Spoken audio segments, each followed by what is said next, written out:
Bienvenue dans notre méditation « Notre Dieu est merveilleux » qui s'intitule « Y a-t-il quelque chose d'impossible pour Dieu ?»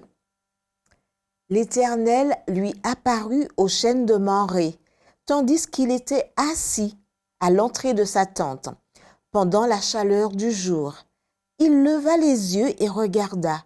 3 hommes étaient debout près de lui. Genèse 18, versets 1 à 2. Si vous deviez demander à Dieu de faire un miracle dans votre vie, quel serait-il? Selon le texte, Abraham était assis devant sa tente au moment le plus chaud de la journée quand il a reçu la visite de 3 hommes. Ils étaient des messagers célestes et l'un d'eux n'était autre que le Seigneur lui-même. Lors de cette visite inhabituelle, Abraham avait environ 100 ans et Sarah 90, voir Genèse 17, verset 17. De plus, Sarah n'avait jamais conçu. Nous n'exagérerons donc pas en disant que, pour la procréation, leur corps était mort. Mais l'un des visiteurs fait une annonce qui défie les lois de la biologie et toute logique humaine.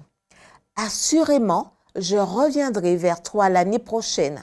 Voici que Sarah, ta femme, aura un fils. Genèse 18, verset 10. Sarah écoutait derrière la porte de la tente et n'a pu s'empêcher de rire en elle-même.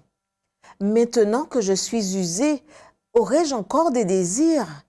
Mon Seigneur aussi est vieux. Verset 12.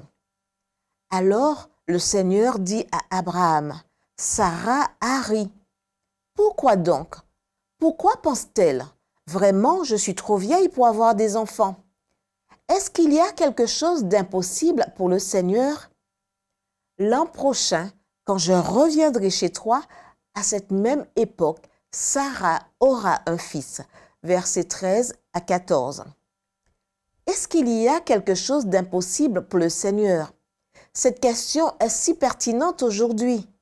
La réponse évidente est non. Je propose donc que nous relevions les défis de ce jour en utilisant comme point de référence la question du Seigneur à Abraham et Sarah. Ce problème que j'ai au travail, est-il trop difficile pour Dieu? Cette situation à laquelle je suis confrontée dans mon mariage, est-elle trop compliquée pour Dieu? Cette maladie est-elle trop grave pour Dieu? Vous comprenez l'idée. Le fait est que Dieu peut faire le miracle pour lequel vous avez prié et qu'il peut le faire quand il le veut, même aujourd'hui, parce que rien ne lui est impossible. Le croyez-vous? Pour en revenir à Abraham et Sarah, l'Écriture dit que l'Éternel intervint en faveur de Sarah, comme il l'avait dit, et l'Éternel agit pour Sarah selon sa parole. Sarah devint enceinte et donna un fils à Abraham dans sa vieillesse au temps fixé dont Dieu lui avait parlé. Genèse 2, versets 1 à 2. Alors, quel miracle demanderiez-vous à Dieu? Prions.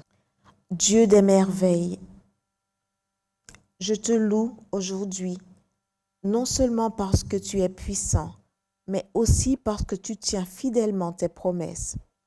Aide-moi à chercher d'abord ton royaume et ta justice, et à croire que tout le reste suivra.